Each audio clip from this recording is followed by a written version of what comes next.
Dhata, as we recognized, is meaning provider or one who supports. A way to imagine this could be the nature of a parent, a father or a mother. As parents, they provide for the nourishment and protection of their wards, but they themselves will not live the very life of the child. They will not play his or her sports or games. They will not pursue the academic for their child, or nor will they attempt to excel the competitive examination for their wards. No, they are done by the child on their own.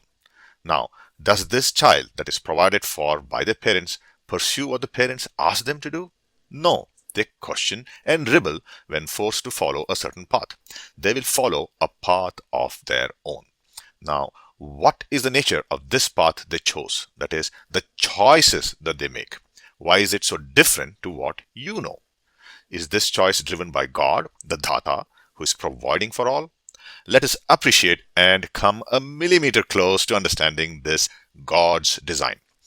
I shall recite the Bhagavad Gita shloka 5, chapter 5, which is the 14th shloka, and let's see if you can repeat after me. We'll try to come a millimeter closer to this Dhata's thing by appreciating this shloka. So I'll recite it, and please repeat as loud as possible, as it is comfortable for you. Maybe a whisper, or as loud to be audible to a person standing near you. But please attempt to bring it to your lips so that we can enjoy this better. So I say the shloka now, so attempt to repeat after me. Na kartratram, na karmani, lokasya, srijati, prabhu, na karma, phala, samyogam, svabhavastu, pravartate. So I shall give the meaning of it.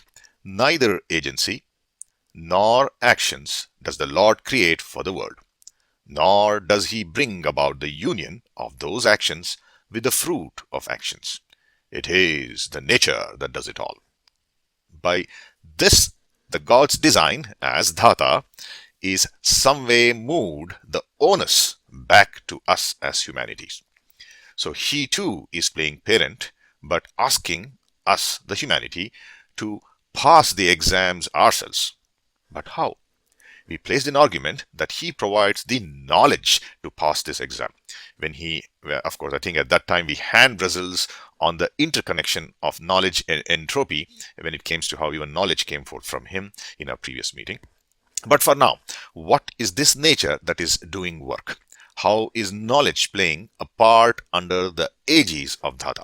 Let us lift our chins up, take one more bold step towards understanding this. So there are two kinds of nature.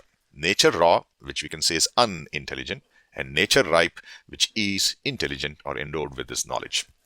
We recognized Gita claim your actions are guided by your nature and not by God. That's exactly the shloka that we did, which is na kartraram na karmani lokasya srijate prabhu na karma phala samyoga svabhavastu pravartate. So which is the one that said it is your nature that will do these actions for you. So where is this nature? If you take a dog, it will respond to a whistle, a turn of a doorknob, or the ringing of a bell indiscriminately. As humans, if you can take as another intelligent being, as humans, we use a degree of discrimination. You may ignore the door if it is an unsolicited salesman or a donation seeker. So we have a degree of intelligence that has manifested into the human nature. But as human, we too have innate nature or raw nature. What does it signify or show up as for us? We eat, we drink, we rear families, and at times we indulge more in some of these activities than we probably are qualified or should be. Now, did God tell me to do all of this? No, it is svabhava, or the innate raw nature. But humans have the additional faculty or knowledge or a tool to manage that svabhava or raw nature. We have a way to manage that svabhava or raw nature. The onus of progress, we said, is on the human, and our job is to tame that rawness using the knowledge or intelligence that has been given to us. Again, we quickly saw the Dhata aspect come in, where there is nature that is in you, and there is a way to overcome that raw nature that also is bestowed on you, just like your parents give us the faculties to complete and accomplish our goals. So So we said the human have the additional faculty or knowledge or a tool to manage that swabhava. That raw nature can be reasoned to be dominating in our psyche, right? Our psyche is the one that is demonstrating our raw nature or nature, whatever our personality is. The onus of progress, we said, is on the human, and our job is to tame that rawness using the knowledge or intelligence. So let's build this illustration here. We are moving the psyche on a scale here. Of course, that movement is through applying this intelligence. So where on one side it's raw nature, and in the other attempt is to influence and infuse our psyche to a higher nature. With such cultivation of the psyche, we begin to manifest different other capacities into our minds or psyche or ourselves. You are bringing the higher nature. What we can argue as Aham Brahmasmi. No, I'm not this small person. I'm a bigger person. I have higher capacities. We are allowing more intelligence to settle into our minds. We are able to apply what is right and what is wrong in our actions. We move from inertness that could be mundane chores, like a goldfish moving from one end of the tank to the other in a never-ending cycle, to a state of consciousness where we recognize change and we respond to that. Why responding to change? We stand tall and say, I can bring about the change. I can be the change. That's the degree of change that comes into us as we start manifesting. Now, as we manifest this higher nature into our psyche, we move from a nature of rights, which is Sada hak itte rak, right? It's my rights, give it to me, which I think is a state of helplessness, like a little child that has to cry and beat its legs, beat its hands for seeking its nourishment and protection, to when we manifest this higher nature, we move to a state of duties, where we begin to grow in our capacities and begin to move towards a state of action and taking responsibility, not just for ourselves, but even for others. So we begin to shoulder more. So the movement we see also from going from an objective state to a subjective state. Now, this could be perplexing. We say that being objective is a good way to manage a situation, but we need to approach it a tad differently. Objective is to be seen here as one size fits all.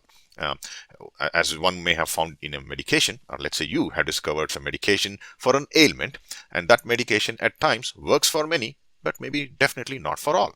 Now, when the capacities in us increase, we grow empathy, and that allows the faculties of subjectiveness to bloom in us, where we are able to meet the individual makeups and make it more humane in nature. Something we see perhaps in the Ayurvedic approach, where the treatment is approached by reading maybe the Vata Pitta Kapha, as they say, but the point here is the blooming of empathy or as higher nature is cultivated in our psyche. Now, politically speaking, one will see the raw nature exploits. If you're just left by yourself, we see a tendency to exploit. And not just that, we also get exploited. However, when we cultivate the higher nature in us, we dignify others in our engagement that we have with them. And of course, I think we also get treated in a dignified manner. Most important is, spiritually speaking, we move from a degree of slavery where we are controlled by the forces of money and sensual pleasures towards a state of freedom, where your behavior is no longer dictated by these forces, but purely by your will. You could definitely say no and not be enslaved, and that is where the spiritual growth is, where you have completely come to an acceptance of what's right and what's wrong. Now, if such a manifestation, right, we talked of in the psyche, use your intelligence or the knowledge that has been endowed. Also, the nature is endowed, but it's our duty, we said, to move from that raw nature to a higher nature. Now, if such manifestation or cultivation goes viral, right, that is, everyone starts doing it. That is, individuals cultivate that capacity, then communities cultivate that capacity, a city cultivates that capacity, a province cultivates that whole capacity, and the whole country develops this capacity. Then what do we experience? We see a broader moral sense established. So the God's design, where it has been proclaimed and reassured, we have heard this phrase so many times, is dharma samsthapanartharam sambhavami yuge yuge. It's right. He may come with a whip and do it, but he has also shown us it's for us to go cultivate it. We cannot outsource it to say God will give it. It's his problem, or What do I do? I'm helpless. No, we are endowed with that capacity, like children who are in, provisioned or resourced by the parent. We too have been resourced, so the onus completely comes back to us. So to rewind, Dhata is to be seen as the provider and giver of fruits, but that should be viewed in the spirit of a fatherly figure or a parent. Like the parent, the capacities and resources are provided to us.